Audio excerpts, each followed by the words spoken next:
berdasarkan hadis berikut.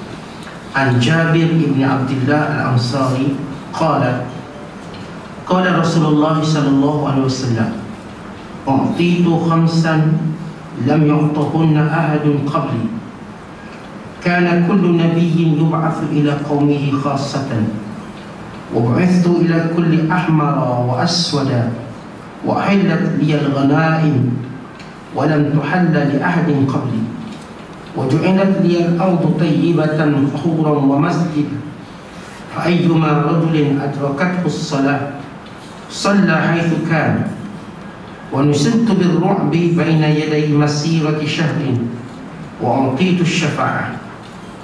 Daripada Jabir ibn Abdullah al-Ansari berkata, Rasulullah sallallahu alaihi wasallam bersabda, diberikan kepadaku 5 perkara yang tidak diberikan kepada seseorang sebelumku. Setiap Nabi diutuskan khas kepada kaumnya. Aku diutuskan untuk semua kaum, sama ada kulit putih atau hitam. Dihalalkan bagiku harta ghanimah yang tidak dihalalkan bagi kaum sebelumku. Bumi ini dijadikan bagiku sebagai masjid dan suci.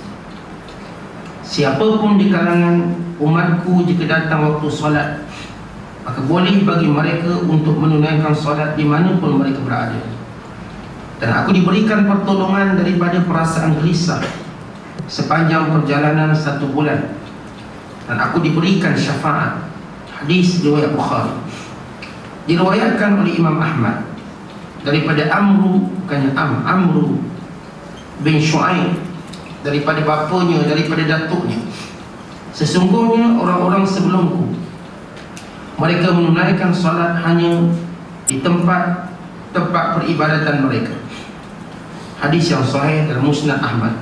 Dan daripada hadis Ibn Abbas radhiyallahu ta'ala anhu, di kalangan nabi-nabi sebelumku tidak seorang pun daripada mereka melakukan solat melainkan selepas mereka sampai ke mihrab mereka. Juga hadis yang sahih. Dalam satu riwayat, aku diutuskan untuk semua manusia. Al-Bukhari menambahkan dalam satu riwayat tentang solat daripada Muhammad bin Sinan.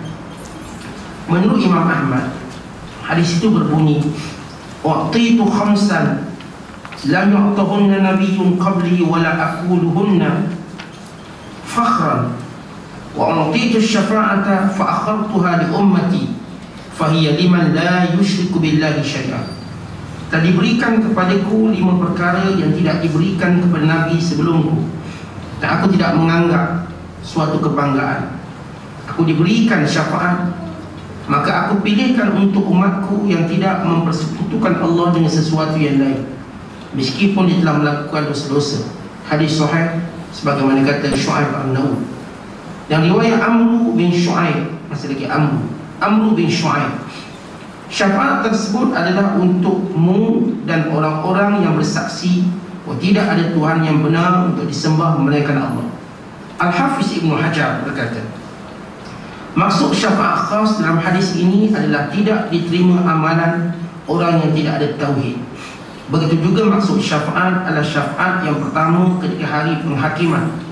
Menurut Ibn Kathir berkenaan hadis ini, isnadnya dan sanadnya adalah baik.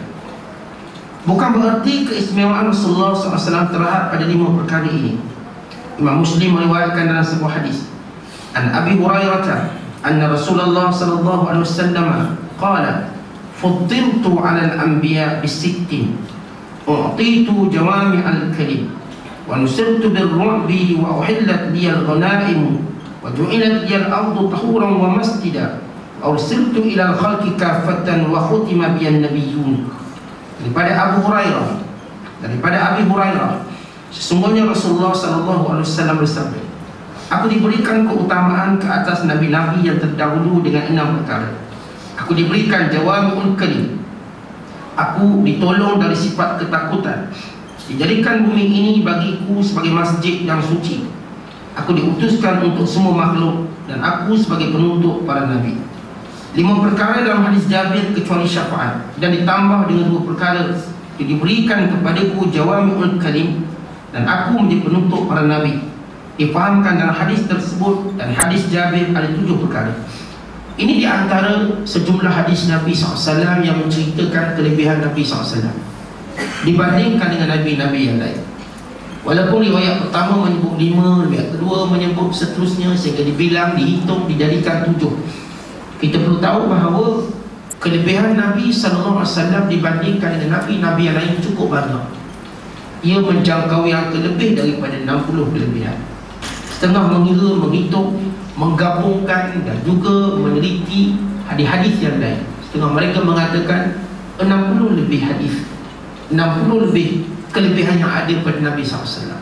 Setengahnya pula merujuk kepada mukjizat Nabi SAW yang menyatakan mukjizat Rasulullah melebihi 1200 yang menunjukkan kelebihan Nabi SAW, sebagaimana kata Nawawi rahimahullah dalam kitab Tahzib. Demikian juga ulama-ulama lain yang menyatakan sampai 2000, 3000 dan sebagainya. Ia bergantung kepada hadis yang dipegang oleh para ahli ulama. Yang setengah mengambil kira hadis sahih sahaja yang menjadi pokok perbincangan mereka, maka ikhtisar kelebihan Rasulullah hanya sekitar lebih kurang 60 kelebihan. Setengah mengambil kira hadis sahih pun dia ambil kira, dengan syarat ia tidak bersangatan, kerana ia bukan mencerita tentang masalah hukum hakam tetapi fadail, maka dia ambil kira. Kerana itu hitungannya menjadi lebih banyak dan bertambah. Dan setengahnya berdasarkan kepada kelebihan yang tidak disebut oleh Nabi SAW, tapi berdasarkan pengamatan para sahabat. Nabi mempunyai kelebihan tersebut. Kalau kita kembali kepada hadis Nabi SAW, Nabi diberi kelebihan dengan 5 asas utama dibandingkan dengan Nabi-Nabi yang lain. 5 asas utama. Yang pertama, Nabi SAW dibangkitkan untuk semua umat, manusianya dan jinnya, semua bangsa, semua keturunan, sehingga sampai hari kiamat. Adapun Nabi-Nabi yang lain, ia hanya khusus kepada umatnya sahaja. Sebab itu saudara, antara kegagalan orang Kristian memahami nas daripada Bible sendiri, sebagaimana yang didedahkan oleh almarhum Ahmad Didat, bahawa Kristian sendiri hanyalah agama Bani Israel. Dengan kata lain, ia tidak boleh disebar dan dikembangkan, kerana Isa menyatakan, aku dibangkitkan untuk Bani Israel. Artinya Mamak Saleh yang ada ini bukan keturunan Bani Israel. Bagaimana mereka menyebarkan Kristian? Ini menyalahi daripada apa yang disebut oleh Nabi Isa AS. Nabi Isa dibangkitkan hanya untuk Bani Israel. Demikian juga Nabi Musa dibangkitkan hanya pada umat Bani Israel.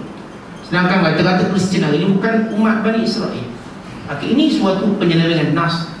Kerana Nabi SAW yang dibangkitkan untuk semua umat. Kerana itu kita melihat syariat-syariat yang dibawa oleh Nabi-Nabi ini mengambil kira latar belakang masyarakat yang mereka diami. Ia berbeza dengan Nabi Muhammad SAW.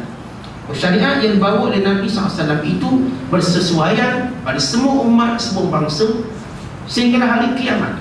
Sebab itu dia ada kaedah rukhsah yang tidak ada dalam agama Kristian atau Yahudi.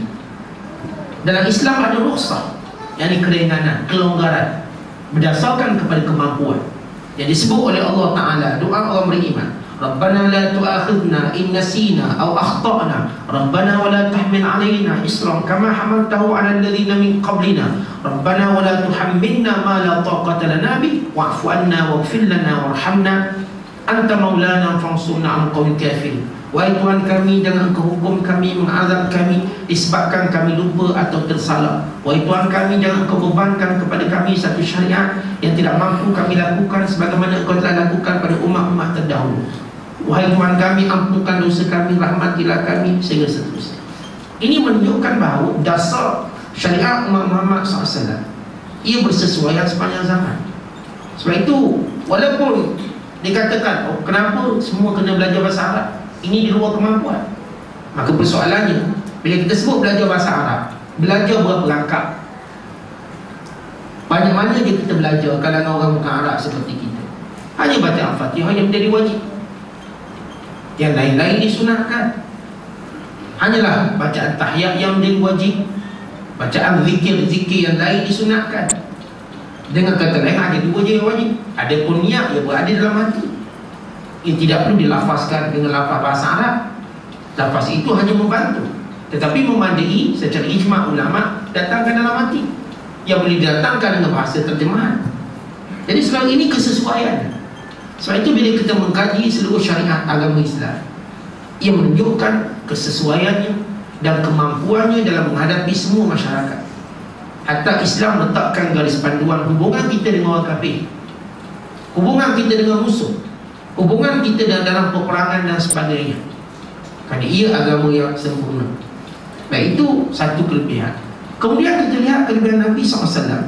Nabi menyatakan, dihalalkan kepadaku ghanaim, ghanimah. Nabi-Nabi terdahulu tak boleh ambil ghanimah.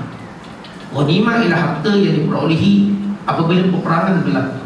Kita ada beberapa istilah tentang harta-harta yang melibatkan orang kafir. Kita tahu bahawa harta orang kafir tidak ada kehormatan sekiranya mereka menentang Islam, yang kita namakan sebagai kafir harbi. Tapi kita kena ingat bahawa orang kafir harbi ni kita tak boleh ambil harta di sewenang-wenangnya. Dia mesti berdasarkan kepada kepimpinan. Sebab itu suatu perkara yang mengelirukan dalam satu buku fatwa yang cukup laris, yang menyatakan boleh mengambil harta orang kafir harbi dengan dibuat secara kenyataan umum, seolah-olah bagi setiap individu yang bertindak dengan keinginannya untuk mengambil mana harta yang dipikirkan orang ni kafir harbi. Ini satu fatwa yang menyalahi daripada manhaj yang digariskan daripada alim ulama, bahawa harta kafir harbi hanya boleh diambil dengan kepimpinan. Artinya ada pemimpin. Kita tak boleh seorang-seorang, oh ni kafir harbi saya nak ambil harta ni. Ini pencuri, ini fitnah pada agama. Tapi ia melalui peperangan. Dia berlaku peperangan antara Islam dan orang kafir yang menentang Islam, maka kafir harbi ini yang dihalalkan mengambil harta benda mereka melalui peperangan. Tapi kalau kafir harbi ini menyembunyikan permusuhan, dia tidak berperang dengan orang Islam, hartanya masih lagi selamat, kita tak boleh usir harta mereka. Mereka berperang dengan kita, sama harta itu mereka tinggalkan misalnya, maka dia ambil yang disebut sebagai al-fai. Al-fai, harta yang musuh tinggalkan, ataupun dinamakan ghanimah, itu harta bila musuh kalah perang, maka dihalalkan kepada Nabi SAW dan kepada umatnya. Zaman dahulu saudara, harta-harta rampasan perang dibakar. Mereka himpun setempat sehingga turun api dari langit membakar kesemuanya. Kenapa? Itu pun selalu disebalik, dibakar segala ghanak-ghanak yang harta warisan atau harta peperangan. Jiwa mereka tetap cinta kepada harta, sebab oleh kerana mereka ni sayang sangat pada harta, Tuhan ajar mereka, Allah Ta'ala didik mereka. Tengok harta yang kamu sayang, kamu bakar dia. Kamu perang tidak kerana harta. Ia berbeza dengan umat Islam.